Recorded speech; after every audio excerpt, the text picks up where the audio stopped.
Hi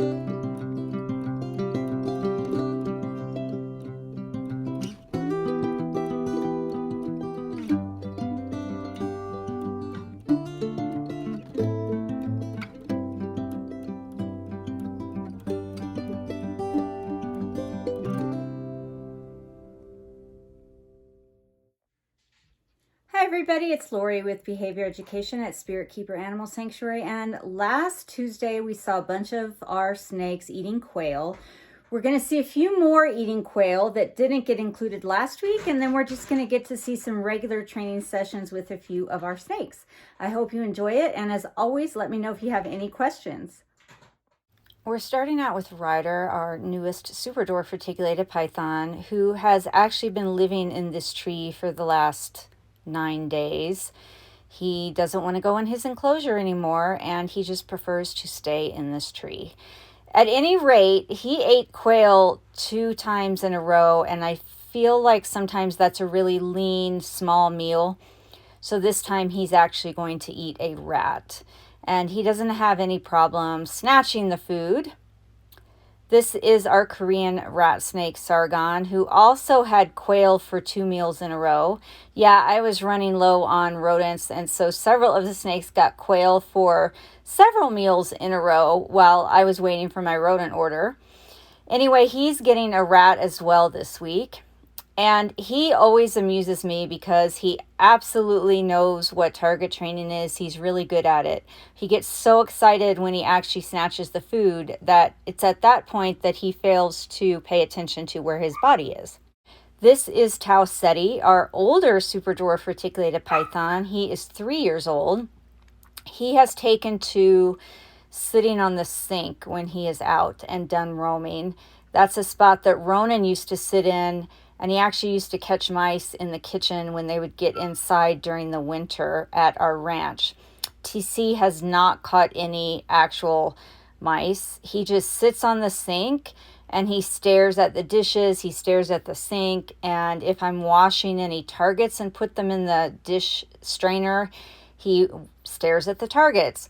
So I thought I would ask him to target off of the sink counter, or off of the sink and onto the counter that's just behind the sink and over this log. And he was taking what seemed like forever, but he was doing it. He seemed reluctant to move off the sink. Quite honestly, he just likes to sit there anymore and be fed near the sink. I think that's lazy, so I wanted him to move somewhere, and I wanted to make sure that I was able to call him off the sink if I needed to. Now, yes, I can just go pick him up, but I still want him to practice his targeting. He got frustrated there that he wasn't getting fed yet, and there are several reasons why snakes strike at the target. It can be that they're afraid of it, which he's not. It can be a prepotent response because they associate it with food, and it's just an instinctual spur-of-the-moment reaction, which that wasn't because he was taking his time. I think his strike was out of frustration, and I was just making him wait so long to eat, and I was making him move a few feet from where he was sitting. But he ate his quail, no problem. This is our leopard boa. He came from Vin Russo, and he's actually a boa sigma boa imperator cross. His name is Nebula. He loves that sky hide, and he's really good at target training. He's just a really easy snake to keep. He targets when I want him to. He eats every time, no problem, but he's eating a quail.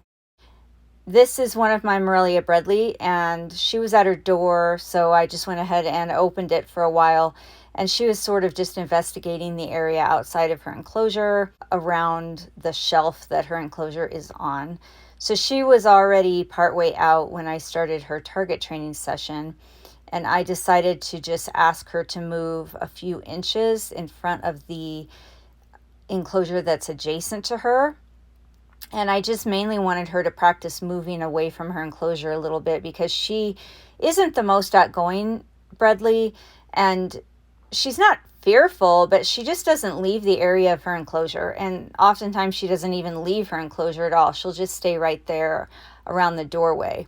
So I wanted her to move a little bit away from her enclosure, and then I just wanted her to practice holding at the target for a few seconds before I delivered reinforcements. So from a training perspective, for me, the handler, this was a really simple session, but it was a challenge for her because I made her move in front of another snake's enclosure. I asked her to hold at the target for a few seconds and delay reinforcement. She did just fine, and she didn't hesitate to take her rat.